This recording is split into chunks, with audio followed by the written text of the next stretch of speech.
প্রতিশোধ নেওয়ার প্রয়োজন নেই, শুধু অপেক্ষা করো আর দেখো। প্রিয় বন্ধু, তোমাকে যে ঠকিয়েছে, তোমাকে যে কষ্ট দিয়েছে, তোমার সাথে যে বিশ্বাসঘাতকতা করেছে, তোমাকে যে তিল তিল করে ধ্বংস করে দিয়েছে, তোমাকে যে পথে বসিয়ে দিয়েছে, তোমার চোখের পানি যে ঝরিয়েছে, তোমার রাতের বেলার বালিশ ভেজানোর কারণ যে হয়েছে, তাকে তোমার বরদোয়া দিতে হবে না, তাকে তার ধ্বংস দেখতে হবে না।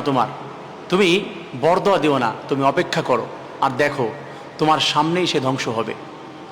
তুমি তো কান্না করেছো গোপনে, সে মানুষের সামনে কান্না করতে করতে নিজেকে শেষ করে দিবে, তারপরে মাসুল দিতে পারবে না অপরাধের। কষ্ট দিয়ে ঠকিয়ে কেউ ভালো থাকতে পারেনি, ইভেন কিয়ামত পর্যন্ত পারবেও না। তুমি অপেক্ষা করো, তোমার সামনেই দেখবে কারো কান্নার কারণ হয়েছে, সে শান্তিতে রয়েছে, আমি দেখি নাই। মানুষ ধ্বংস হয়ে যাবে সামনেই। আমি ছোট্টবেলায় প্রশ্ন করেছিলাম আমার এক উস্তাদকে, উস্তাদজি, এই যে যারা মানুষকে ঠকায়, মানুষকে কষ্ট দেয়, মানুষের প্রতি জুলুম নির্যাতন করে, এদেরকে আমি একটু হাসরের ময়দানে শাস্তি দিতে পারতাম, আমার ভালো লাগতো।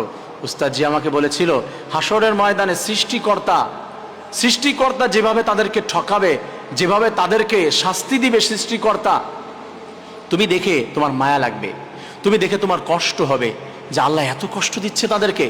তুমি কত কৌশল জানো তাকে কষ্ট দেওয়ার। ভাই বন্ধু, তুমি তাকে কি কষ্ট দিবে? মেরে ফেলবে, তাই না? তুমি সর্বোচ্চ মেরে ফেলতে পারো।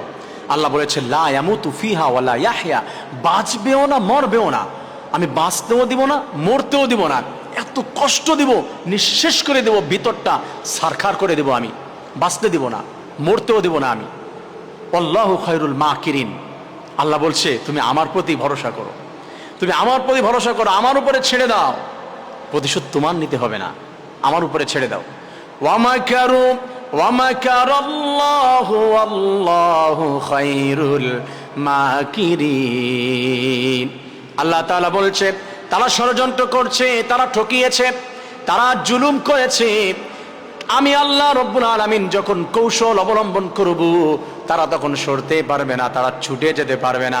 তুমি তো ছুটে আসতে পেরেছো, তোমাকে ছেড়ে দিয়েছে। আমি যখন ধরি না, যখন আমি আল্লাহ তাআলা ধরবো, আমি এমন করে ধরবো, আমার হাত থেকে কুদরতি হাত থেকে ছুটার মতো ক্ষমতা তার 14 গোষ্ঠীর থাকবে না। অতএব তুমি আপসেট হয়ে না, মন খারাপ করো না, শুধু ধৈর্য ধারণ করো। তোমার ধ্বংসর জন্য বরদোয়া করতে হবে না, তুমি দেখো আল্লাহ তাআলা কি করে।